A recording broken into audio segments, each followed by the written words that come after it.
বিসমিল্লাহির রহমানির রহিম। প্রিয় ছাত্রছাত্রীবৃন্দ, আসসালামু আলাইকুম। আশা করি তোমরা সবাই যেখানে আছো ভালো আছো, সুস্থ আছো। চাঁপাইনবাবগঞ্জ কারিগরি প্রশিক্ষণ কেন্দ্রের পক্ষ থেকে অনলাইন ক্লাসে তোমাদের স্বাগতম। দশম শ্রেণীর ছাত্রছাত্রীদের জন্য অনলাইন ক্লাস। বিষয় বাংলা ভাষার ব্যাকরণ, উৎস অনুসারে শব্দের শ্রেণীবিভাগ। উপস্থাপনায় আছি আমি মোসাম্মদ মেঘনাজ খাতুন, সিনিয়র শিক্ষক, চাঁপাইনবাবগঞ্জ কারিগরি প্রশিক্ষণ কেন্দ্র, বারোঘরিয়া, চাঁপাইনবাবগঞ্জ।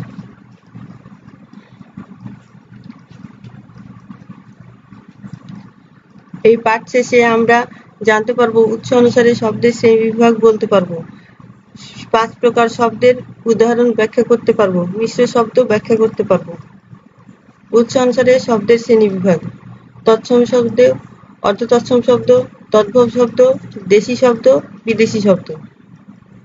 তৎসম শব্দ: তৎ অর্থ তার, সম অর্থ সমান। যেসব শব্দ সংস্কৃত ভাষা থেকে সরাসরি বাংলা ভাষায় এসেছে এবং যাদের রূপ পরিবর্তিত হয়নি বা অপরিবর্তিত রয়েছে সেসব শব্দকে তৎসম শব্দ বলে। যেমন সূর্য, চন্দ্র।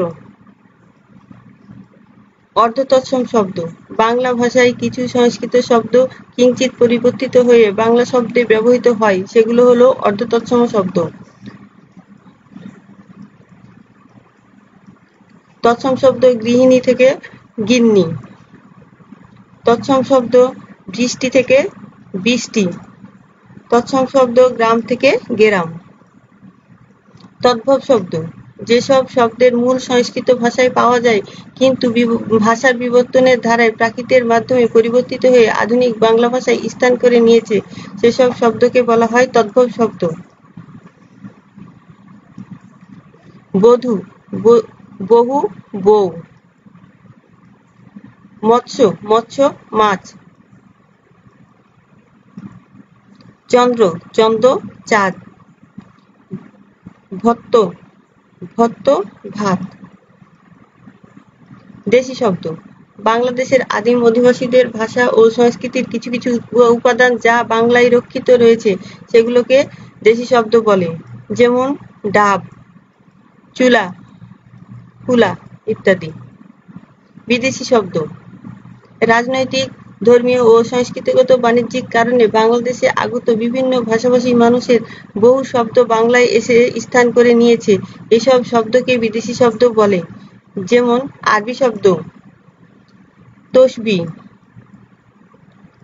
আজান, দোয়াত, উকিল এবং ফকির। ফরাসি শব্দ গোস্ত, চশমা, বাগান, তরমুজ, আয়না, আঙুর ইত্যাদি। পর্তুগিজ শব্দ পেয়ারা, বালতি, চাবি, আনারস, পাউরুটি, আলমারি, পেঁপে। ইংরেজি শব্দ aeroplane, coffee, table, football, train, bag.